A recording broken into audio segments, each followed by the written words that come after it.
అందరికీ నమస్కారం. Welcome to it's TV. ప్రస్తుతం మనతో పాటు ఉన్నారు ప్రముఖ ఆధ్యాత్మికవేత్త, వాస్తు జ్యోతిష్య పండితులు దేవులపల్లి బాలచంద్ర శర్మ గురూజీ గారు. గురువు గారితో మాట్లాడి మనకున్న సందేహాలన్నింటినీ కూడా నివృత్తి చేసుకునే ప్రయత్నం చేసేద్దాం. అంతకంటే ముందు ఇటువంటి ఆధ్యాత్మిక పరమైన వీడియోస్ కోసం ఇప్పుడే మన ఛానల్ ని సబ్స్క్రైబ్ చేసుకోండి. నమస్కారం గురుగారు. నమస్కారం. గురుగారు, మనకి మే 12న హనుమాన్ జయంతి అయితే వస్తుంది కదా, మరి అసలు ఆ రోజు విశిష్టత ఏంటి? ఆ రోజు ఏ విధంగా జరుపుకోవాలి? శ్రీమాత్రే నమః, శ్రీ గురుభ్యో నమః. ఒక చిన్న కరెక్షన్ ఏంటంటే, మనం ఎప్పుడు కూడా హనుమంతుల వారికి సంబంధించి జయంతి అనకూడదు. ఎవరన్నా సరే సజీవంగా లేనటువంటి వాళ్ళ యొక్క పుట్టినరోజును మాత్రమే మనం జయంతిగా జరుపుకోవాలి తప్ప హనుమాన్ విజయోత్సవం కింద మనం పరిగణలోకి తీసుకోవచ్చు. విజయోత్సవం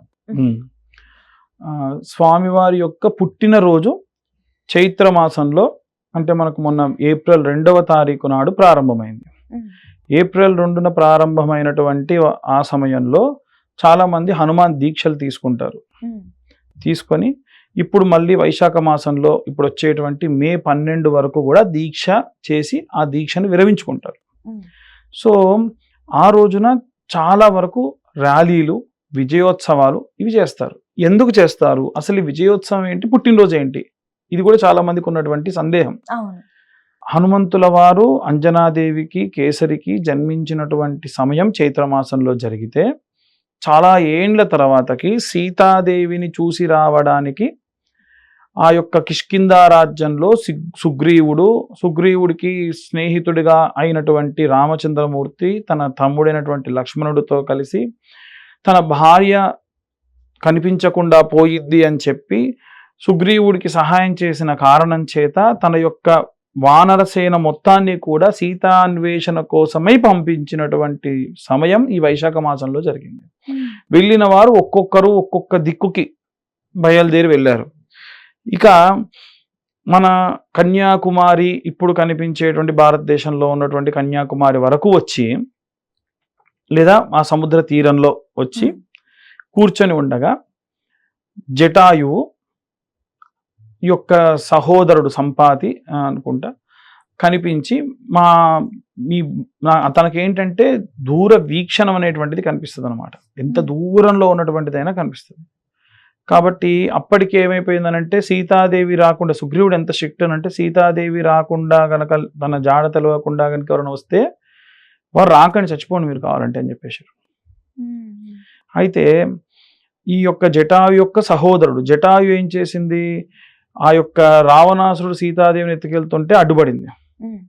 అడ్డుపడితే ఆయన యొక్క రెక్కల్ని విరగ్గొడితే తను చెప్పిందనమాట తమ్ముడికి, సహోదరుడికి, ఇలా తన సీతాదేవిని ఎత్తుకెళ్తుంటే నేను చూశాను, రావణాసుడు ఎత్తుకెళ్ళాడు. సరే, సంపాతి ఏం చేసింది, ఎంత దూరంలో ఉన్న లంకనైనా సరే చూసి పలానా లంకలో సీతాదేవి ఉంది, నాకు కనిపిస్తుంది అని తను చెప్పింది. అయిపోయింది, ఇక్కడ దాకా అయిపోయింది. ఇప్పుడు టాస్క్ ఎక్కడ స్టార్ట్ అయిందనంటే, ఆ యొక్క ప్రాంతం నుండి లంకకు వెళ్ళాలి, తిరిగి రావాలి. జాంబవంతుడు ఆది జాంబవ అంటారు, బ్రహ్మదేవుడి యొక్క ఊరుల నుండి బయటకు వచ్చినటువంటి ప్రప్రథమైనటువంటి వాడు. కాబట్టి ఆయన భూమండలం అంతా ఒకసారి చుట్టి రాగలడు, గాల్లోకి ఎగిరి, అంత స్టామినా ఉంది. ఆయన ఏం చెప్పారు, నేను పోలేను, కానీ ఇప్పుడు వృద్ధాప్యం వచ్చేసింది నాకు, నువ్వు వెళ్ళు అని చెప్పి అందరూ, అంటే ఒక్కొక్కటి చెప్తుంటే జాంబవంతుడికి మాత్రమే తెలుసు ఆంజనేయ స్వామి గురించి. ఈ శక్తి నీకు తెలియదు, నువ్వు సూర్యుడి దగ్గర విద్యాభ్యాసం చేశావు, నీకు అందరి దేవతల యొక్క వరం ఉంది, నీకేం కాదు, నువ్వు ఒక్కసారి మనసులో నీకు ఇష్టమైనటువంటి వారిని తలుచుకో, నువ్వు చేయాలనుకుంది చేస్తావు అంటే సీతాదేవిని చూడాలి, జై శ్రీరామ్ జై శ్రీరామ్ జై శ్రీరామ్ జై శ్రీరామ్ అనుకుంటే, జై శ్రీరామ్ అన్న ప్రతిసారి 2-3 అడుగుల చొప్పున పెరుగుతూ పెరుగుతూ పెరుగుతూ పెరుగుతూ దీర్ఘకాయం అయిపోయారు. ఆంజనేయ స్వామి మన దగ్గర నుండి లంకకి ఎలా వెళ్ళారంటే, ఆయన ఒక్కసారి ఇలా కిందికి వంగి, నీదిగా సీతాన్వేషణకు బయలుదేరుతున్నాను గాల్లోకి ఎగరగానే ఆయన పాదాల కింద కొన్ని పర్వతాలే, అంటే రాళ్ళు గనక మనం బాగా రాళ్లతో ఉన్నటువంటి చోట నడుచుకుంటూ వెళ్తే చెప్పులలోకి రాళ్ళు ఇరుక్కుంటే ఎట్లా లేస్తాయో, పర్వతాలు ఇరుక్కొని పైకి లేచాయంట. ఆ పర్వతాల మధ్యలో ఉన్న ఋషులు ములు అర్థమైంది, ఏదో భీకరాకారం వస్తుంది, బయటికి వెళ్ళిపోయి, కానీ సింహాలు, పులులు, జింకలు, పక్షులు, పాములు దాంట్లో నుంచి ఆకాశంలోకి ఎగిరి ఏదో వర్షం పడ్డట్టుగా పైనుంచి కింద పడిపోయినాయి అంట. అమ్మా. అంత భీకరాకారంగా స్వామివారు వెళ్ళిపోయారు. ఎంతంటే ఆయన ఒకటే అనుకున్నారు, నేను రామబాణాన్ని, ఉమ్, నేను హనుమంతుడిని కాదు, నేను రామబాణాన్ని. రామబాణం వెళ్తే శత్రువుని ఛేదించుకొని వస్తుంది తప్ప ఎక్కడ ఆగదు, మధ్యలో ఇంకేం కాదు. ఆ పోయే ప్రయాణంలో చాలా అంటే ఈ రోజు మనం ఎందుకు దాని గురించి విశేషంగా ఇప్పుడు నేను ఇదంతా చెప్తున్నానంటే, మనకి ఇప్పుడు వచ్చేటువంటి ఇది సుందరాకాండలో జరిగిన విశిష్టత అంతా ఆ రోజు అంతకు ముందు సమయంలో ఇప్పుడు మనం అవునవును. నడుస్తున్న సమయంలో జరిగింది. ఉమ్, పోతుంటే మైనాకుడు అనేటువంటి పర్వతము, ఉమ్, సముద్రుడు, వీళ్ళందరూ అనుకున్నారు అనమాట, ఒకప్పుడు ఈ వచ్చే ఆంజనేయ స్వామి ఎవరైతే ఉన్నారో ఆయన వాయునందనుడు. ఉమ్. ఇంద్రుడు అందరి రెక్కలు కూడా, అప్పుడు పర్వతాలకు రెక్కలు ఉండేవి, అవునా. మీద పడతాయేమో జనాలందరూ ఇంద్రుడికి కంప్లైంట్ చేస్తే ఇంద్రుడు వజ్రాయుధంతో అందరి రెక్కలు కొట్టేస్తే అక్కడ ఒక పర్వతం పడ్డాయి. అందులో మైనాక పర్వతం కూడా ఉండేది. కానీ వాయుదేవుడు ఏం చేశాడు, ప్రార్థిస్తే వాయుదేవుడు తీసుకెళ్లి సముద్రం లోపల దాచిపెట్టాడు. మరి వాళ్ళ కొడుకు వస్తున్నాడయా, నీ కొండల పైన ఎన్నో రకాల ఫలపుష్పాదులు ఉన్నాయి, అన్ని కూడా ఆయనకిచ్చి కాస్త సేద తీరమని చెప్పు అని అంటే, సరే అని చెప్పేసి సముద్రంలో నుంచి అలా పైకి వస్తుంటే ఏదో భీకరాకారం వస్తుందని ఆయన పాదంతో అలా తన్నేసి వెళ్ళిపోయాడు అనమాట. ఇప్పటికీ మైనాక పర్వతం మీద ఆంజనేయ స్వామి కాలు గుర్తుంటుంది అని అంటారు. ఆయన అప్పుడు చెప్పాడు, నీకు ఆతిథ్యం వేయడానికి వచ్చానయ్యా, మీ నాన్న నాకు దైవంతో సమానము, అంటే నేను నీకు పాదం పెట్టాగా నేను ఆతిథ్యం స్వీకరించినట్టే, నేను రామకార్యానికి వెళ్తున్నటువంటి వాడిని ఆగను అని చెప్పి వెళ్ళిపోయాడు.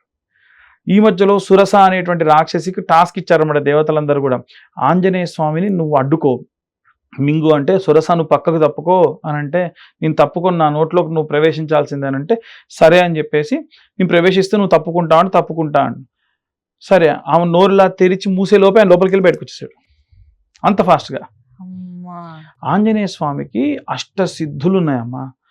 అత్యంత ఎత్తైనటువంటి వ్యక్తి, అత్యంత తేలికైన వ్యక్తిగా, అత్యంత సూక్ష్మమైనటువంటి వ్యక్తిగా, అత్యంత వేగమైనటువంటి వ్యక్తి, మనోవేగంతో వెళ్ళి లగిమ, మహిమ, గిరిమ, ఇలా కొన్ని రకాలైనటువంటి అష్టసిద్ధులు ఉంటాయన్నమాట. అన్నీ ఉన్నాయి ఆయనకి. కాకపోతే ఆయన మర్చిపోయాడు, అది ఎప్పుడు రామకార్యం కోసం వెళ్తున్నప్పుడు మాత్రమే గుర్తొస్తాయి. అలా అవి ఇప్పుడు అన్ని ఉపయోగపడ్డాయి. అలా సురస నోట్ల నుంచి వెళ్ళి బయటకు వచ్చేసరికి తను మామూలు రూపం దాల్చి, నీకు పరీక్ష పెట్టారయ్యా, రామకార్యానికి వెళ్తుంటే వెళ్ళు అని చెప్పి దీవిస్తే, మధ్యలో సింహిక అనే రాక్షసి కడుపు చీల్చి, రాహుకేతులు ఉన్నారు కదా, రాహుకేతులకు తల్లి సింహిక అనే రాక్షసి, ఆమెను చీల్చి సంహరించి శ్రీలంక పర్వతం దగ్గరికి వెళ్తే అక్కడ ఉన్నటువంటి శ్రీలంకకు సంబంధించినటువంటి ఆ యొక్క ద్వారపాలకురాలు ఉంటుంది, ఆమెను కూడా సంహరిస్తే ఒక కోతి చేతిలో మరణం ఉంటే అప్పుడే నా శాప విమోచనం అవుతుందని చెప్పి ఆమె చెబితే, తర్వాతకు లోపలికి వెళ్తే ఆయన వర్ణన ఉంటుందమ్మా.